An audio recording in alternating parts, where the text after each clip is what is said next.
the last one I'm gonna do. I've been saying this is the last one since I did the first one, because honestly, this is not the type of stuff that I like to focus on, care about, talk about. It's just it became personal when the first person to bring it to me was a little shawty that I'm personally involved with.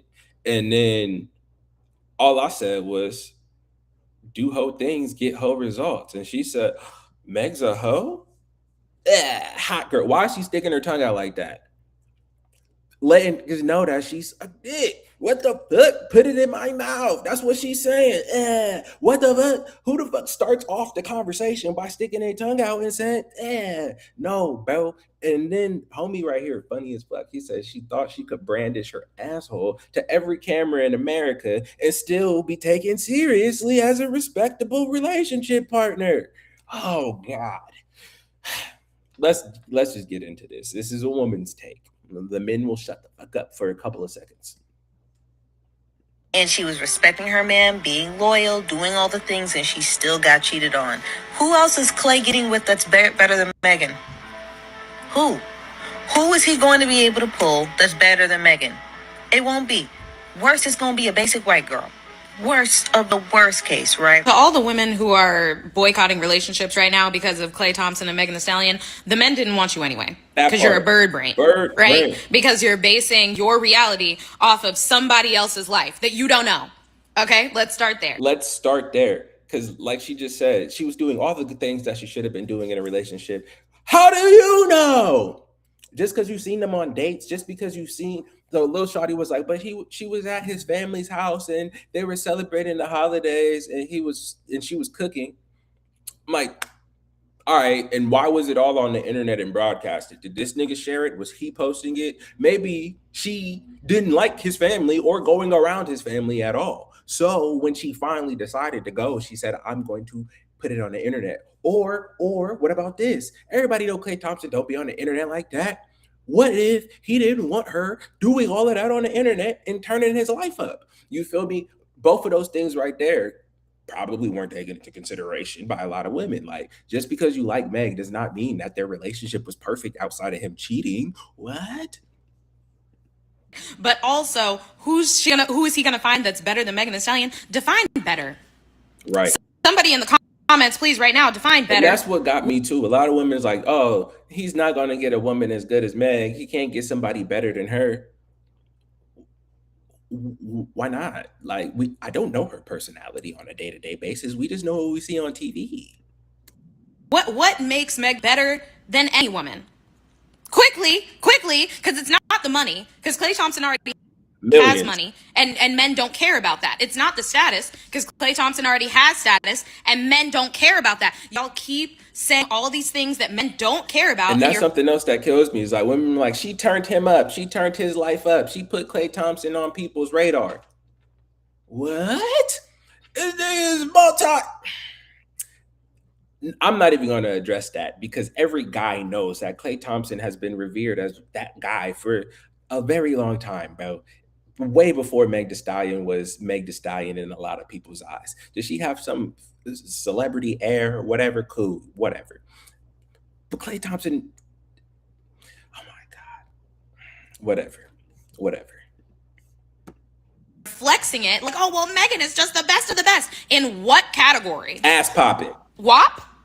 Because the WAP didn't keep him. So what are we talking about? Y'all are just yapping. You're not saying anything. And she was respecting. So something else I gotta go along with that is women who be like, oh, but this booty, this pussy, this blah, da, da, da, da, da. Yes, it might grab some attention. It's not keeping nothing around, bro. It's not getting someone to fully invest in you as a person, especially if you're leading with that and letting it be known.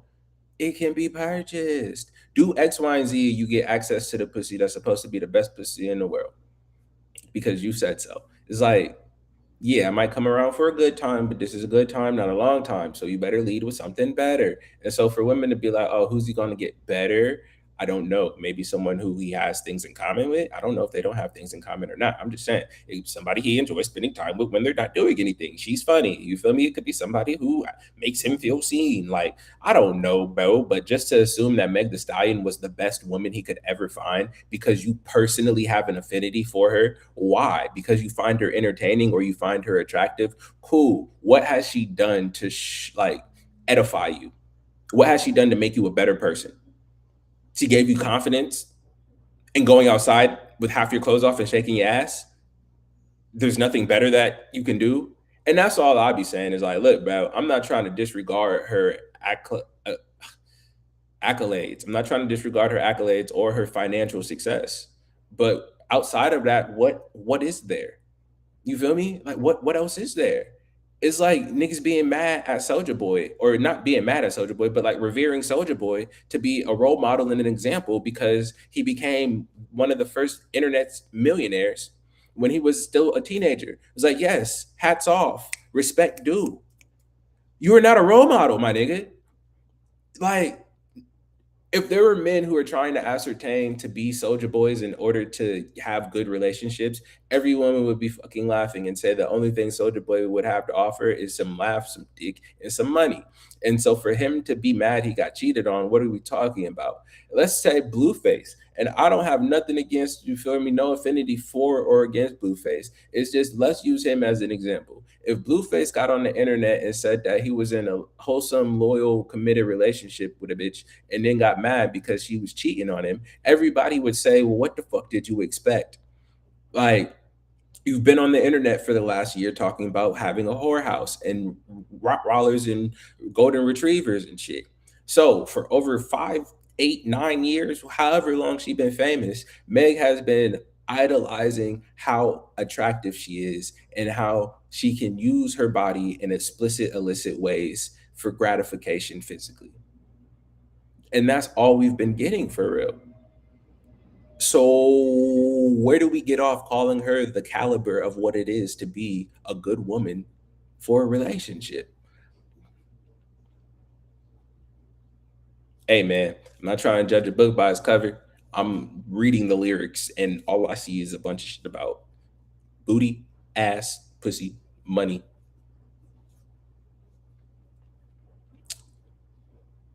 Nobody would be surprised if Lil Wayne got cheated on. Nobody was surprised when we found out Drake was out here smashing everybody's girls. Like, what are we talking about? She's a rapper. She's a fucking rapper. The rap lifestyle has constituted of illicit sex and all of this shit, hoes, whores, pimps, all of this shit for forever. So let's stop with the facades and games just because you like her. Call a bird a bird. If it quacks, flies and floats, it's probably a motherfucking duck.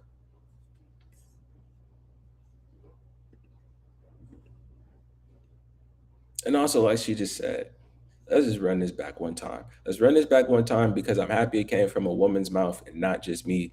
Because just be acting like, or I guess women be acting like I be tripping. Because when WAP dropped, I said that this song is not, I don't understand how this is something that is so strongly and powerful, impactful. Like, all it's saying is throw your ass, bro, and get monetary compensation for it. This is prostitution. This is prostitution at its finest. Meg Thee Stallion's music is prostitution at its finest, and she's made $1 million bag off of soliciting prostitution. There's something about you and your energy that's. And she was respecting her man, being loyal, doing all the things, and she still got cheated on. Who else is Klay getting with that's better than Megan? Who? Who is he going to be able to pull that's better than Megan? It won't be. Worst is going to be a basic white girl. Worst of the worst case, right? To all the women who are boycotting relationships right now because of Klay Thompson and Megan Thee Stallion, the men didn't want you anyway because you're a bird brain, right? Because you're basing your reality off of somebody else's life that you don't know. Okay, let's start there. But also, who is he gonna find that's better than Megan Thee Stallion? Define better. Somebody in the comments, please, right now, define better. What makes Meg Thee Stallion better than any woman? quickly, because it's not the money, because Klay Thompson already has money, and men don't care about that. It's not the status, because Klay Thompson already has status, and men don't care about that. Y'all keep saying all these things that men don't care about, and you're flexing it like, oh, well, Megan is just the best of the best. In what category? And I think that's another great thing to point out. A lot of the things that are being perpetuated as, oh, there's this, and there's this. Niggas don't care about it. And I think that's a very big misconception just between men and women. And why we have so much ruckus and talk back and forth in the dating pool. Men pay attention to the things that women are saying matter, regardless of whether or not they're willing to do them or can. They're at least aware. Women act like men don't say or do anything to let them know what men want or what men like or what they care about. I've literally actively have been having conversations and panels centered around dating. And then when the idea of, okay, so what are some things that men want in relationships? Women will say, I don't care what men want. I don't care what men want in relationships, and I don't care what men want from me. But in the same breath, we'll talk about the problem with relationships or dating. The problem is you do not care about the other party in the relationship. That'd be like my doctor saying he didn't care about the well-being of me. It was like, what the fuck? In a relationship, part of your job is to care about the other person. So if you don't care about what that person wants, you don't care about that person, which means why are we doing this? Like, and that's one thing I just really can't understand. It's like, all right, say you don't care to be in a relationship, then it's like if you cannot be a good partner and not care about the other party in the relationship. So when I hear women jump on conversations talking about like what is expected and how relationships should go and would go and could go, and then say they don't care about what men want or how men feel, is like, well, then you don't care about fostering a good relationship or being a good relationship partner. Because what the fuck? I would be like me saying I don't care how my son feels. I'm a horrible parent. If I'm not taking to regard how the child feels in the relationship, I'm a bad parent. What the fuck? And that's fine. Then don't have kids. So cool. Don't date. If you don't care about what men want, what men think, and how men feel, then don't date. And you feel me? And that's the problem. A lot of men haven't realized how selfish women could be. And the fact that a lot of women get into most things in life to see how it benefits them. There's not a lot of women who are outside doing self-sacrificial shit, bro. They're just not going to do it. First off, unfortunately, since the beginning of time, their brains and minds have been more wired towards survival in a different way than men, because they weren't fighting off motherfucking gorillas and lions and snakes and shit like that. They were relying on strong ass men to go out in the woods and the jungle and to beat some shit up. So they had to be a little extra vigilant about their survival. So now it's just there's less things to actually be worried about and less things that you have to try and figure out. So all they really spend a lot of time doing is figuring out, does this suit me or not? Am I safe here? Is this beneficial? Can I thrive? If you're not suiting and serving them, they feel as if they can get better resources from elsewhere. And you gotta just let them go do that shit, dog. Because a lot of women aren't thinking about you. As a man, you're supposed to be a protector and a provider, so you should protect yourself in your own best interests and your feelings and be able to provide everything that you need, i.e., what do you want from me? And that's the sentiment that a lot of women carry. What the fuck do you want from me? You a grown ass man, go get it yourself. And that's why I say a lot of women are slightly selfish, because they don't take into consideration the other party, not in the same regard as they consider themselves. And that is part of the difference between a life partner and a girlfriend. A life partner is partnering with you for the embetterment of both of your lives along the way. A spouse, a girlfriend, is just somebody who's in proximity to you holding a title. And with that, I'm out this bitch. Y'all drop in the comments. Let me know what y'all think. How y'all feeling about this whole Megan, what's his name? Klay thing. I don't even know these niggas' names. I don't care like that. But it's interesting. And I think this is my biggest takeaway. I think that seeing this dynamic publicly between two people who have like a level of respect from the public just makes for good conversation, and to actually digest this and break it down, bro, into everyday life, because no, their lives aren't our lives, but a lot of people look at them and ascertain to their levels, right? And want to adopt things that they hear and see in order to get success in relationship. This is a perfect example of what not to do and fucking say in order to have a good long-term relationship. Meg the Stallion is example 101 for all women out there who want to have a good relationship. She is 101 of what not to do and say on a consistent, regular basis in order to garnish respect from men. With that, I'm off this shit. I got a meeting. I'm about to go handle some business.